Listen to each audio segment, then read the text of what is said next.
Hello and welcome to another episode of Scott Reads Comics. Today I'll be covering the official handbook of the Marvel Universe, Update 89, number 2. This, of course, was published in 1989 by Marvel Comics as a follow-up to the 20-issue run of the original deluxe handbook. This has more characters who weren't covered in the previous series or have appeared since the previous series finished its publication. So we've got a great cover here that shows the characters featured in this issue. You can see Devil Dinosaur, members of the Earth Force, D-Man, and a number of other cool characters we're going to get into. So let's jump right in. First, going through our credits here.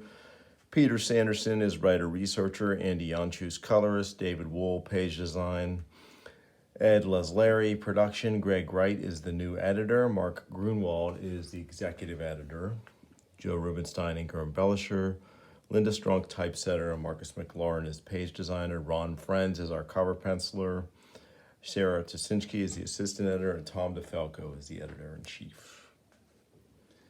And we start with the Champion of the Universe, drawn by Ron Wilson, who I believe is his creator. And his first appearance is listed as Marvel 2-in-1 Annual number 7, that great boxing annual where Champion takes on a number of super strong opponents.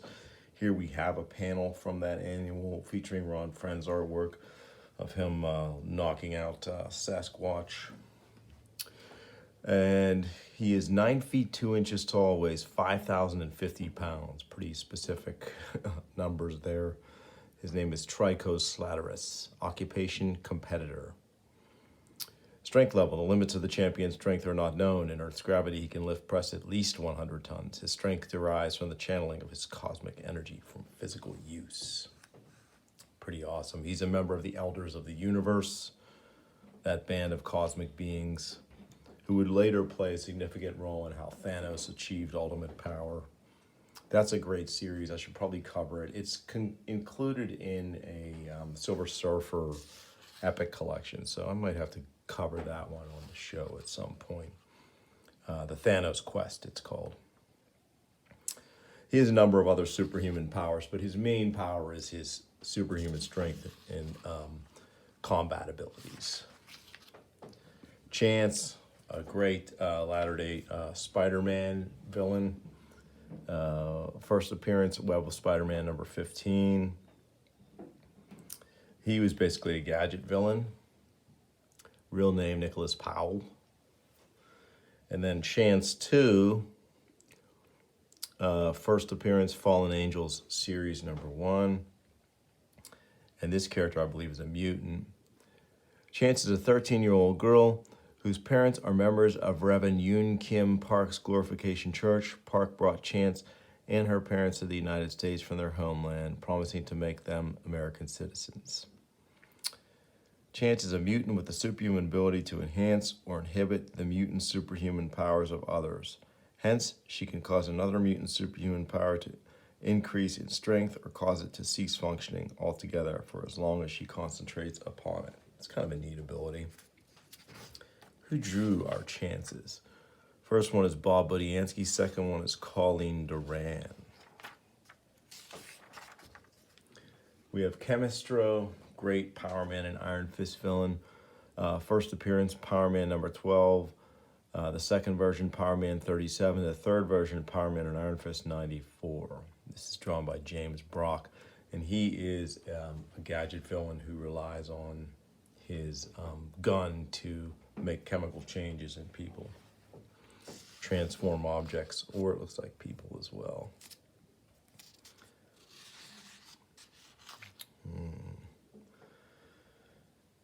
So yeah, it looks like 1 and 3 possess no superhuman powers. Chemistry 2 could transmute one substance into another by touching it. So he actually did have powers, and that's him right there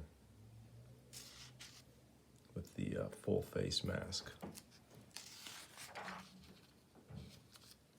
Then we have Lila Cheney, drawn by Jackson Geis. It's pretty great artwork there. First appearance, New Mutants Annual number 1. And she is a mutant who has very specific teleportation powers. Lila Cheney is a superhuman mutant with the ability to generate teleportational field about herself, with which she can transport herself and other people or objects across interstellar distances, even across the Milky Way galaxy. Rusty Collins. I wonder if this is a Terry Shoemaker artwork. Let me check. Another mutant, his first appearance, X Factor #1 for Terry Rusty Collins. That's John Bogdanoff. And he is a pyrokinetic. Next up is Comet Man, Dr. Stephen Beckley, astronomer and astrophysicist. First appearance, Comet Man #1, origin Comet Man #1 and #5. This is Kyle Baker artwork, or no, Kelly Jones artwork here. Very cool. He is possessed of superhuman strength. He can lift press 25 tons. Besides his superhuman strength, Comet Man can project spheres of concussive energy from his hands at will. He possesses telekinetic powers. He's a lot like the Comet Man from DC Comics, actually, now that I think about it. Their power sets are very similar. The look is very similar. I don't think that's a coincidence. And then we have a group called the Commission. Looks like Valerie Cooper and Henry Peter Gyrick in the middle. First appearance, Captain America 331. Looks like Kieran Dwyer artwork for the Commission here. Let's see. Yep, Kieran Dwyer. And Val Cooper with another Kieran Dwyer entry. Her first appearance was X-Men 176. The Crazy Gang, this is Alan Davis artwork here for sure. They're Excalibur villains. And it doesn't really list, oh here, it looks like their first appearance was various issues of Excalibur. All except for Tweedledope. They appeared in Excalibur #4 for the first time. He appears in Excalibur #2. Love Alan Davis's artwork, and the headshots are really great here. Very strange group of villains. Oh, yes. Jacqueline Fallsworth Crichton, the former, what was her superhero name? Let's see. She was Spitfire. Yeah, Spitfire. First appearance, Invaders #7 as Spitfire, Invaders #12. And it looks like she would eventually, I think, in Byrne's, later in the early 90s in Byrne's Submariner run, get her powers back. She got her powers from a blood transfusion from the Human Torch, the original android Human Torch. And she mainly had super speed. She can run at a top speed of 50 miles per hour and had enhanced reflexes as well. These are some great panels here of action with her. Very cool. The artwork for her was done by Evan Dorkin. Crimson Commando, really cool X-Men character. First appearance, X-Men 215. Frank Bohannon, 6'1", 235. The Crimson Commando possesses a level of strength that is just short of being superhuman. Crimson Commando is a mutant whose mutation has permitted him to, in his prime to achieve virtually the peak of physical perfection. He has enhanced senses as well. Yeah, he was in that great Alan Davis X-Men story in issue 215 that was continued with the artwork by Jackson Geiss in 216, along with Super Saber and Stonewall. Here's Damage Control. They're like the insurance folks behind Marvel Comics, or the Marvel Comics universe. They handle all the damage done. Ernie Colon artwork there for them. Pretty cool. They had a cool limited series that was pretty funny. And then we have the nice entry on the Darkhold, which first appeared in Marvel Chillers #3. And that is some Jackson Geiss artwork there, because he was, I think, currently drawing Doctor Strange at this time. It was written by Roy Thomas, I think, during this period. Laura Dean. So she was one of those later members of Alpha Flight. First appearance, Alpha Flight 53. Origin, Alpha Flight 54. Looks like she may be a mutant. Laura Dean possesses the normal human strength of a girl of her age, height, and build who engages in moderate regular exercise. Laura Dean is a mutant with the superhuman psionic ability to open portals into other dimensions at will. She can also mentally close any interdimensional portal that she has used her powers to open. Yeah. She may be a Bill Mantlo creation or James Hudnall. I'm not sure at this point. Bill Mantlo might have moved on from Alpha Flight by issue 53, so it might have been another writer. And let's see, this might be Jim Lee artwork here. It is. Once more, early Marvel Jim Lee. Excellent. Nice entry on the Defenders with headshots by Ron Frenz. Really cool stuff. You can see the membership up to pretty much the end here. Contessa de La Fontaine, Nick Fury's Ex-Love. This is, I think, Paul Neary artwork. Let's see here. Yep, Paul Neary. And then, once again, D-Man, another Captain America character, drawn by Karen Dwyer. And he first appeared in Captain America 328. I still remember that great Mike Zeck cover. And of course, his uniform is a mishmash of Wolverine and Daredevil, which is kind of almost a parody. But he ended up being a pretty neat supporting character for Cap. One of his more powerful sidekicks. He had the Power Man's, or the Power Brokers enhancement process, so he could lift press 10 tons. In addition to super strength, Demolition Man possesses superhuman endurance and superhuman resistance to injury. So, pretty cool character. Here we have the Destroyer. I don't know how they missed him in the previous run. He's such an important character, but here he finally is.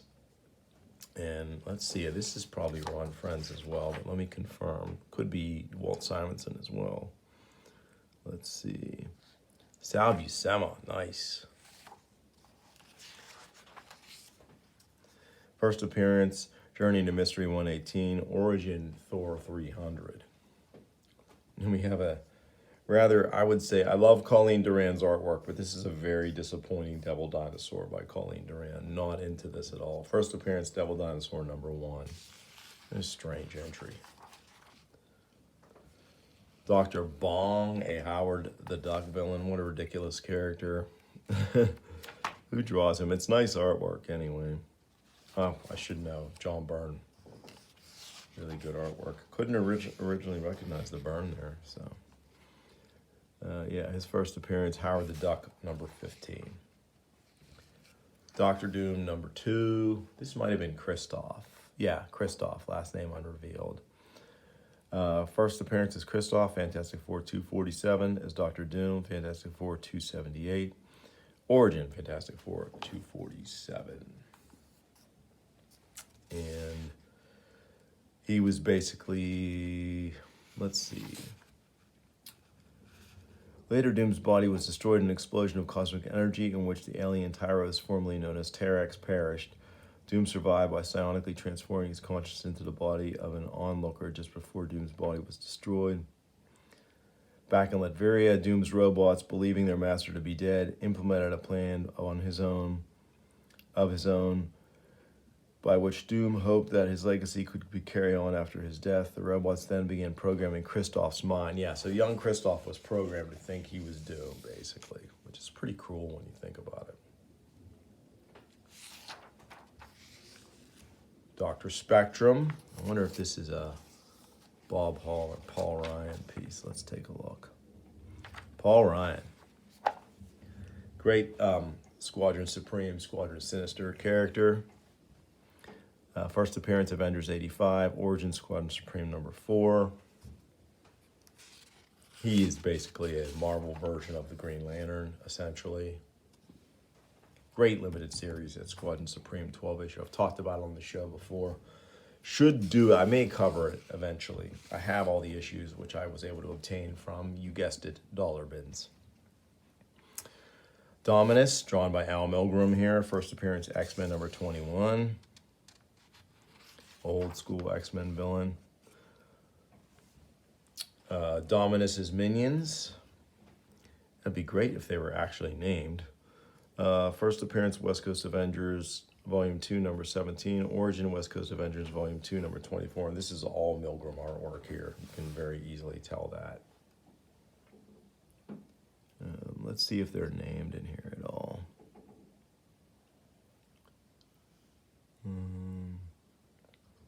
Sunstroke is this guy here. Cactus, Gila, and I'm not sure who the lady is.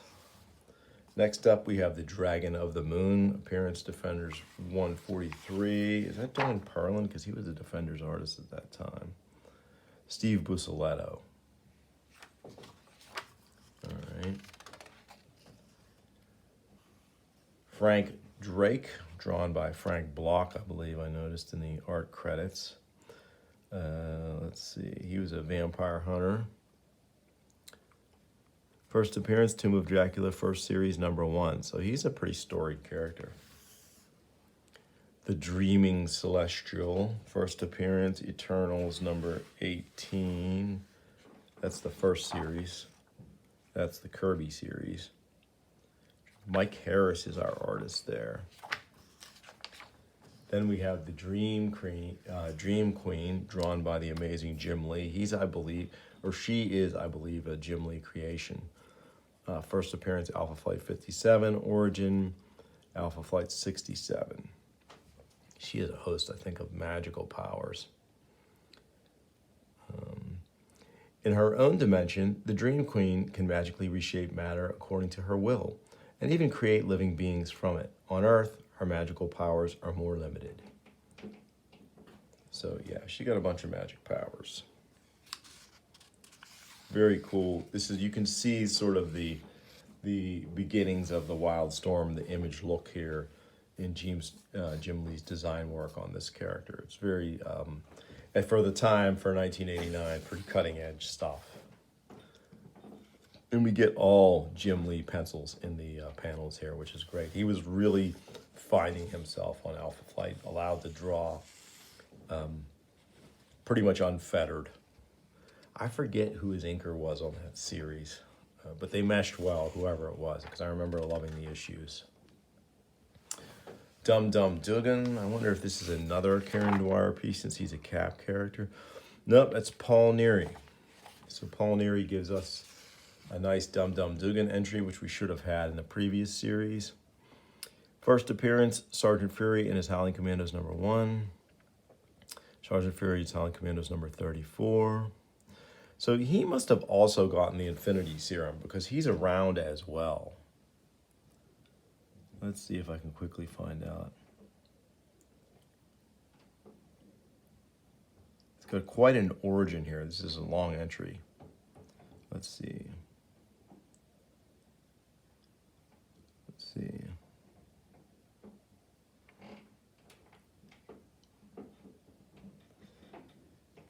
Yeah, it doesn't really say. I'm not gonna spend too much time trying to pick out the details of how he has lived with his and retained his vitality from World War II to the modern era. But he's your basic SHIELD agent with all the espionage skills and combat abilities, but no superpowers. He's listed as 6 feet, 260 pounds, so he's a big blocky dude. Oh yes, and here we have the Earth Force, drawn by Ron Frenz. Very cool Thor characters. Earth Lord, Skyhawk, and Wind Warrior. This guy can lift press up to 100 tons. And he can get up to 12 feet 2 inches tall when he uses his growth powers. First appearance, Thor 395. His name is Kyle Brock. Skyhawk is Winston Manchester. First appearance, Thor 395.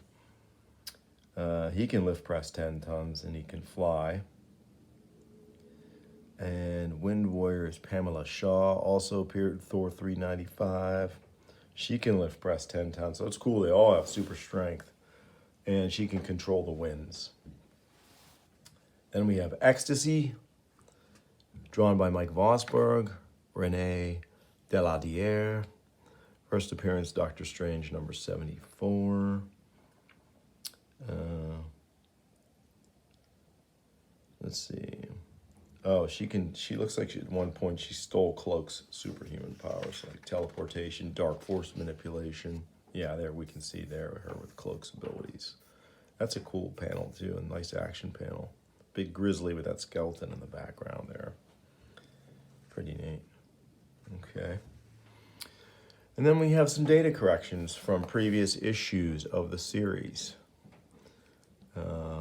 to basically tidy up things that were missed or overlooked in the past. And that's it. That's our second issue of the official Handbook of the Marvel Universe, Update 89. I hope you enjoyed it. I want to take a minute to thank everyone who watches the show, who likes, who subscribes. I recently passed 300 subscribers, which I never thought I would do. So that's pretty exciting, and I really appreciate it. I'm going to keep going with the content. I'm trying to get out one video a week. I'd like to pick it up the pace again and maybe get out 2 a week, but we'll see how it goes. I've got a big slate of material I want to cover, and I'm really glad you're with me on the show. If you do enjoy it and you haven't already, like, subscribe, tell your friends, and I'll bring you more soon on Scott Reads Comics. Thanks for watching.